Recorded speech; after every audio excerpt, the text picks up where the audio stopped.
Hi hello Aadab అందరికీ నమస్కారం. Welcome back to our channel Rudra infra developers. ఈ 2024 ఎండింగ్ లో ఇల్లు కట్టాలి అంటే ఎంత ఖర్చు అవుతుంది? ఇంటి పని స్టార్ట్ చేద్దామని చూస్తున్నారా? మొత్తం మెటీరియల్ కాంట్రాక్ట్ ఇవ్వడం మంచిదా, లేకపోతే మెటీరియల్ మొత్తం మనం తెచ్చుకుని లేబర్ కాంట్రాక్ట్ ఇస్తే మంచిదా? దేనికి ఎంత బడ్జెట్ అవుతుంది? పెయింటింగ్ వర్క్ కి ఎంత కాస్ట్ తీసుకుంటున్నారు? ఒక 1000 స్క్వేర్ ఫీట్ ఏరియాలో ఒక ఇల్లు కట్టుకోవాలి అనుకుంటే ప్రజెంట్ ఎంత బడ్జెట్ అవుతుంది? ఒక 2 సెంట్లు లేదా 2.5 సెంట్లు ప్లేస్లో డబుల్ బెడ్రూమ్ విత్ పూజా గది, అలాగే అటాచ్డ్ బాత్రూమ్స్ తోటి చాలా బ్యూటిఫుల్గా ఒక ఇల్లు కట్టుకోవాలంటే ఎంత మెటీరియల్ అవుతుంది, ఎంత ఖర్చు అవుతుంది అనే దాని గురించి ఈ వీడియోలో మనం క్లారిటీగా తెలుసుకుందాం. వీడియోని మాత్రం ఎక్కడా కూడా స్కిప్ చేయకుండా చూసినట్లయితే కంప్లీట్ డీటెయిల్స్ మీకు క్లియర్గా అర్థమవుతాయి. ఇప్పుడు మనం వీడియో అయితే స్టార్ట్ చేసేద్దాం. ముందుగా ఒక ఇల్లు కట్టాలి అంటే ఫస్ట్ మనం చేయవలసిన పని మన స్థలాన్ని క్లీన్ చేయడానికి జేసీబీ లేదా లేబర్ని పెట్టి చేసుకోవడానికి అప్రాక్సిమేట్లీ 3000 నుంచి 5000 రూపాయల వరకు ఫస్ట్ బడ్జెట్ అనేది అవడం జరుగుతుంది. నెక్స్ట్ మనం భూమి పూజ చేసుకోవడానికి ఒక 3000 రూపాయల వరకు ఖర్చు అవుతుంది. మీరు ఇంజనీర్ గారిని పిలిపించి ప్లాన్ వేయించుకోవాలనుకుంటే మీకు అక్కడ 20,000 వరకు కూడా ఇంజనీర్ గారు ఛార్జ్ చేయడం జరుగుతుంది. ఇది మీరు గుర్తుపెట్టుకోండి.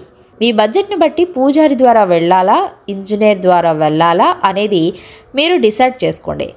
ఇక మనం ప్లానింగ్ అనేది తీసుకున్న తర్వాత మన ఇంటి పని అనేది స్టార్ట్ అవుతుంది. శంకుస్థాపన ఇవి అన్నీ చేసుకున్న రోజే మనం బోర్ అనేది వేయించుకుంటాం.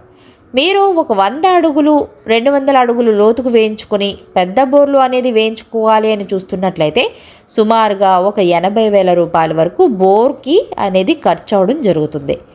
ఇది మనం శంకుస్థాపన చేయించుకున్న రోజు కావచ్చు, తర్వాత ఏ రోజైనా మంచి రోజు చూసుకుని ఆ రోజైతే ఈ వర్క్ అనేది చేయించుకోవచ్చు. ఇక ఇక్కడి నుంచి పునాదులు తీసుకుని పిల్లర్లు నిలబెట్టిన దగ్గర నుంచి మనం కన్స్ట్రక్షన్ వర్క్ స్టార్ట్ చేసుకుంటాం. ఇక హౌస్ మొత్తానికి కూడా ఒక 1000 స్క్వేర్ ఫీట్ ఏరియా అనేది చూసుకున్నట్లయితే సెట్ బ్యాక్ లాంటివి అన్నీ వదిలేసుకుని ఒక 2 సెంట్లు హౌస్ వచ్చేటట్లు బిల్డ్ చేసుకుంటాం. ముందుగా సిమెంట్ బస్తాలు చూసుకున్నట్లయితే సిమెంట్ బస్తాలు వచ్చేసి మనకి ఒక 500 బస్తాలు మొదటి నుంచి ఎండింగ్ వరకు అవసరమైతే అవుతాయి. ఒక సిమెంట్ బస్తా కాస్ట్ వచ్చేసి 380 రూపాయల ఖర్చు అవుతుంది. ఆ విధంగా మనకి 500 బస్తాలు వచ్చేసి టోటల్గా 1,90,000 వరకు బడ్జెట్ అనేది అవడం జరుగుతుంది. ఇది మీరు తీసుకునే సిమెంట్ బ్రాండ్ను బట్టి డిసైడ్ అయి ఉంటుందన్నమాట. మీరు తక్కువలో తీసుకుంటే ఇంకొంచెం బడ్జెట్ అనేది తగ్గుతుంది. మీరు కొంచెం ఎక్కువగా తీసుకోవాలనుకుంటే ఖర్చు అనేది పెరుగుతుంది. ఏదైనా మీరు తీసుకునే బ్రాండ్ను బట్టి ఖర్చు అనేది పెరగచ్చు, తగ్గచ్చు. ఇది గుర్తుపెట్టుకోండి. ఇంకా అలాగే వచ్చేసి ఇసుక అనేది యూజ్ చేసుకుంటామండి. టోటల్గా వచ్చేసి ఒక 20 ట్రక్కుల దాకా మనకి ఇసుక అనేది యూజ్ చేసుకుంటామండి. టోటల్గా వచ్చేసి 20 ట్రక్కుల ఇసుక పట్టే ఛాన్స్ అయితే ఉంటుంది. టోటల్గా మనకి 20 ట్రక్కులు అంటే 5,000 చొప్పున చూసుకుంటే 1,00,000 రూపాయల వరకు అయ్యే ఛాన్స్ ఉంటుంది. ఇది కాక మనం బేస్మెంట్ బిల్డింగ్ అనేది చేయించుకుంటాం కాబట్టి దీంట్లో డస్ట్ యూజ్ చేసుకుంటాం. అలాగే మెత్తగా తక్కువ బడ్జెట్లో వచ్చే సన్న ఇసుక యూజ్ చేసుకుంటాం కాబట్టి ఏది చూసుకున్నా కూడా సుమారుగా మనకి 50,000 రూపాయలు ఖర్చు రావడం అయితే జరుగుతుంది. ఇంకా అలాగే మనకి ఇటుకలు అవసరం ఉంటాయండి. ఈ ఇటుకలకి వచ్చేసి ఒక 15,000 ఇటుకలు అయితే పట్టే ఛాన్స్ ఉంటుంది. ప్రజెంట్ ఒక్క ఇటుక రాయి కాస్ట్ వచ్చేసి 9 రూపాయల నుంచి 10 రూపాయల దాకా తీసుకోవడం జరుగుతుంది. ఈ విధంగా 15,000 ఇటుకలకు చూసుకున్నట్లయితే 1,50,000 అయ్యే ఛాన్సెస్ ఉన్నాయి. రెడ్ బ్రిక్స్ అంటారు కదా, రెడ్ బ్రిక్స్కి ఖర్చు అనేది అవ్వడం జరుగుతుంది. ఈ రెడ్ బ్రిక్స్లో కూడా మనకి ఇంకొంచెం పెద్దగా పెట్టుకుంటే కొంచెం పెద్దగా ఉన్న ఇటుకలు రావడం జరుగుతుంది. తక్కువ రేట్లో ఉన్న ఇటుకలు తీసుకుంటే మనకి బడ్జెట్ తగ్గడం జరుగుతుంది. మీరు తీసుకునే బ్రిక్ని బట్టి కాస్ట్ ఎస్టిమేషన్ చేసుకున్నట్లయితే మీకు పర్ఫెక్ట్ బడ్జెట్ అనేది రావడం జరుగుతుంది. ఇది కాక గుర్తుపెట్టుకోండి, నెక్స్ట్ వచ్చేసి మనం కాంక్రీట్ అనేది యూజ్ చేసుకుంటామండి. ఈ కాంక్రీట్ వచ్చేసి కింద ఫుటింగ్స్లో 40 mm కాంక్రీట్ యూజ్ చేసుకుంటామండి. ఇంకా అలా కాకుండా పిల్లర్స్కి కూడా యూజ్ చేస్తాం. పిల్లర్స్లో కానీ అలాగే స్లాబ్లో కానీ యూజ్ చేస్తాం. అది కాకుండా పిల్లర్స్కి ఇంకా స్లాబ్కి కూడా 20 mm స్టోన్స్ అనేది యూజ్ చేస్తాం. 20 mm కాంక్రీట్ కానీ 40 mm కాంక్రీట్ కానీ మొత్తం కలిపి 13 యూనిట్ల దాకా అవసరం అనేది అవుతుందండి. ఒక యూనిట్ ధర వచ్చేసి 3500 నుంచి 3700 దాకా తీసుకుంటున్నారు. కాబట్టి 13 యూనిట్లకి 3700 చొప్పున చూసుకున్నట్లయితే 48,100 అవుతుంది. ఇది మనకి 20 mm కాంక్రీట్ 40 mm కాంక్రీట్కి కలిపి అయ్యే బడ్జెట్. అలాగే మనం నెక్స్ట్ చూసుకున్నట్లయితే స్టీల్ అండి. స్టీల్ అనేది మనం 2.5 టన్నుల నుంచి 3.5 టన్నుల దాకా యూజ్ చేసుకుంటాం. స్లాబ్లో కానీ కింద పిల్లర్స్లో కానీ ఫుటింగ్స్లో మార్క్స్కి కానీ ఇలా ప్రతి ఒక్కదానికి కలిపి మనం స్టీల్ అనేది యూజ్ చేసుకుంటాం. కనుక స్టీల్ మొత్తానికి కలుపుకుని 2,40,000 వరకు బడ్జెట్ అవుతుంది. అలాగే మనకి తర్వాత దర్వాజాలండి, అలాగే డోర్లు కానీ కిటికీలు వాటి రెక్కలు కానీ ఇలా ఈ రకంగా ఇవన్నీ పెట్టుకుంటాం. కాబట్టి వీటికి వచ్చేసి మనం సుమారుగా మీరు మెయిన్ డోర్కి టేక్ వుడెన్ అనేది ఒకటి తీసుకున్నట్లయితే మిగతావి యూపీవీసీ విండోస్ ఇలాంటివి యూస్ చేసుకుని లోపల మనం తక్కువ కాస్ట్లో వచ్చే వుడ్ ఉంటుంది కదా, అలాంటి వుడ్ యూస్ చేసుకుని ఇలా చేసుకుంటేనే మీకు ఒక 2 లక్షల వరకు దర్వాజాలకి కిటికీలకి బడ్జెట్ అవుతుంది. ఈ 2 లక్షలు వుడ్ వర్క్ సంబంధించింది. లేదు మేము మొత్తం టేక్ వుడ్ యూస్ చేసుకుంటాము అనుకుంటే మీకు బడ్జెట్ అనేది పెరిగిపోతుంది. ఇది కూడా గుర్తుపెట్టుకోండి. ఇక్కడ మీరు తీసుకునే మెటీరియల్ని బట్టి బడ్జెట్ అనేది డిపెండ్ అయి ఉంటుంది. నెక్స్ట్ మనం చూసుకున్నట్లయితే మార్బుల్స్. ఫ్లోరింగ్లో మనం మార్బుల్స్ అనేది యూస్ చేసుకుంటాం, లేకపోతే టైల్స్ అనేవి యూస్ చేసుకుంటాం. అలాగే మనం కిచెన్లో టైల్స్ బాత్రూంలో కూడా యూస్ చేసుకుంటాం. ఇలా వీటన్నిటిని కలుపుకుని అలాగే కిచెన్లో గ్రానైట్ కూడా ప్లాట్ఫామ్కి బ్లాక్ గ్రానైట్ యూస్ చేస్తారు. ఇలా వీటి మొత్తానికి కలుపుకుని సుమారుగా 1,50,000 వరకు అవుతుంది. టైల్స్ వర్క్కి, మార్బుల్ వర్క్కి, గ్రానైట్ వర్క్కి అవుతుంది. అలాగే మనం నెక్స్ట్ పిఓపి సీలింగ్స్ అనేవి చేయించుకుంటాం.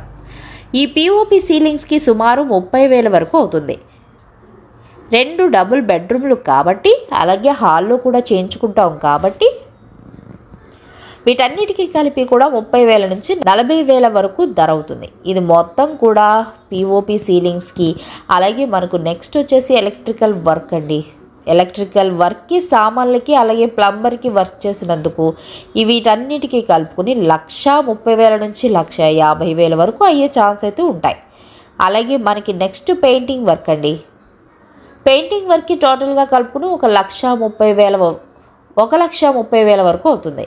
లేదు మెటీరియల్ మేమే తెచ్చుకుంటాం, లేబర్ కాంట్రాక్ట్కి ఇస్తాము అనుకుంటే అప్పుడు వాళ్ళు వచ్చేసి ఒక అడుగుకి 25 రూపాయలు చొప్పున ఎంత వచ్చిందని వర్క్ మొత్తం అయిన తర్వాత బెడ్రూమ్లో ఎన్ని గోడలు వచ్చాయి, కిచెన్లో ఎన్ని గోడలు వచ్చాయి, లోపల పక్క వేస్తారు కాబట్టి లోపల పొడవు వెడల్పును బట్టి మనకి కొలతలు వేసుకుని ఎన్ని అడుగులు వస్తే అన్ని అడుగులకి ఒక్కొక్క అడుగు వచ్చేసి 25 రూపాయలు చొప్పున ఛార్జ్ చేస్తారు.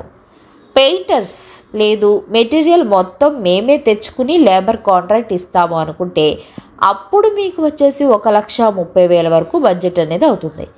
లేదు అన్నీ మాకు హై బడ్జెట్లోనే కావాలనుకుంటే అక్కడ కాస్ట్ అనేది పెరిగే ఛాన్సెస్ అయితే ఉంటాయి. అలాగే మనకి బిల్డర్ మేస్త్రి గారు వచ్చేసి టోటల్గా ఈ బిల్డింగ్ పూర్తి చేయడానికి 3,50,000 వరకు బడ్జెట్ అనేది తీసుకుంటారు. ఇందులోనే సెంటరింగ్ వర్క్ అనేది వస్తుంది, ముఠా వాళ్ళకి ఇచ్చుకుంటారు. ఇలాంటివి అన్నీ కలుపుకుని మేస్త్రి గారు తీసుకోవడం జరుగుతుంది. ఇప్పుడు దాకా మనం చెప్పుకున్నాం అన్నీ కూడా ఒక ఇల్లు మొత్తం పూర్తి చేసుకోవడానికి కావాల్సిన మెటీరియల్, వాటి యొక్క ధరలు అన్నమాట.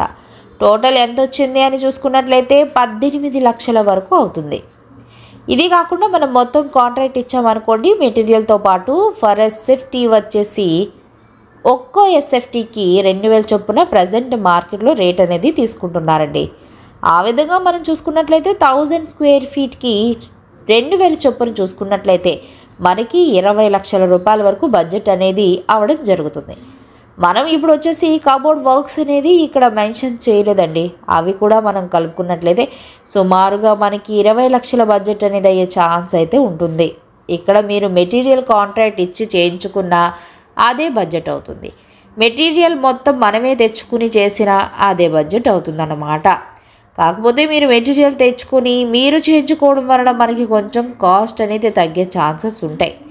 మెటీరియల్ కొంచెం మిగిలే ఛాన్సెస్ కూడా ఉంటాయి. వీటిని మనం రీసేల్ అనేది చేసుకుంటాం. బడ్జెట్ అనేది తగ్గుతుంది, క్వాలిటీ ఉంటుంది. లేదు మేము మొత్తం మెటీరియల్ కాంట్రాక్ట్ ఇచ్చుకుంటామంటే అట్లా కూడా మీరు చేయించుకోవచ్చు. కాకపోతే ఏ మెటీరియల్ మాకు ప్రొవైడ్ చేస్తున్నారు అనేది మీరు ముందుగానే ఎస్టిమేషన్ అనేది వేసుకుని మీరు వర్క్ అనేది చేయించుకోండి. మీరు చేయించుకునే వర్క్లో సైట్లో మీ వాళ్ళు ఎవరైనా ఉండేటట్టు చూసుకోండి. దగ్గరుండి వర్క్ అనేది చేయించుకున్నట్లయితే పర్ఫెక్ట్గా మీ యొక్క బిల్డింగ్ కన్స్ట్రక్షన్ అనేది పూర్తిగా అయిపోతుంది. ప్రజెంట్ ఈ 2024 ఎండింగ్కి అవుతున్న బడ్జెట్ అదన్నమాట.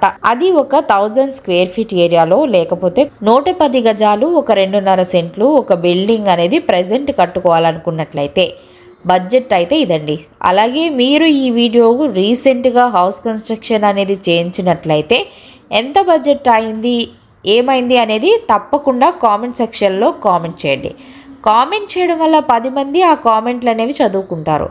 దానిలో ఎంత బడ్జెట్ అయింది, ఏరియా నుంచి ఏరియాకు ఎంత బడ్జెట్ అయింది అనేది వాళ్ళు చూసి తెలుసుకుంటారు. కాబట్టి వాళ్ళకి ఇల్లు కట్టుకునేటప్పుడు ఎంత బడ్జెట్ అవుతుంది అనేది ఒక అవగాహన అనేది వస్తుంది. కాబట్టి తప్పకుండా మీరు హౌస్ కన్స్ట్రక్షన్ రీసెంట్గా ఎవరైనా చేసుకున్నట్లయితే కామెంట్ చేయండి.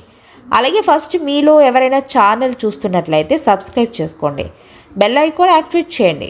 వీడియో నచ్చితే మాత్రం తప్పకుండా లైక్ చేయండి, షేర్ చేయండి, సపోర్ట్ చేయండి. లైక్ చేస్తేనే వీడియో అనేది నలుగురు దాకా రీచ్ అవుతుంది. కాబట్టి తప్పకుండా లైక్ చేయండి. Thank you for watching video.